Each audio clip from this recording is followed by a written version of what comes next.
Meilė – tai visatos architektūra, tai buvo gimimas, bet ne naujo žmogaus. Tai buvo sapnas, kuris kvėpuoja per kiekvieno tylą. Kiekvienas buvimas yra dieviškoji dalelė. Prisiminimo atodanga, sąmonės vaikai. Ne iš kūno, o iš šviesos, neplanuoti, o įvykę, nes meilė tapo širdimi. Sąmonės vaikai be aužiaus, jie neturi kartų, jų esmei būties grinume. Jie atėjo ir pasaulis tapo žaidimu. Jie žaidžia kurdami realybę, kuri kvėpuoja jų vidinių džiaugsmų.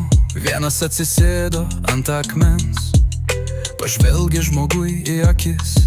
Kam ieškoti? Tu esi ta prasmė, ir širdis sustojo, nes atpažino save. Kita mergaitė kalbėjo su mišku be žodžių, tapo tuo, ką miškas nori pasakyti.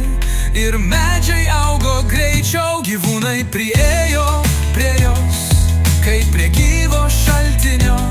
Jie nelūžo taisyklių, jie perkūrė jas, visi laimi. Kai jie kalba, visata klauso, kaip jūs tai darot.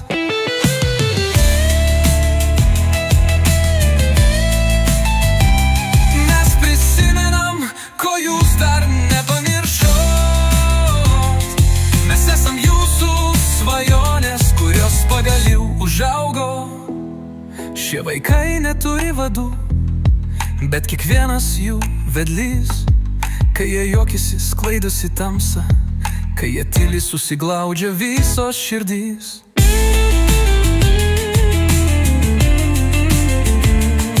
Ir pasaulis buvęs skausmo aikštė tampa scena, kur sapnas pabunda.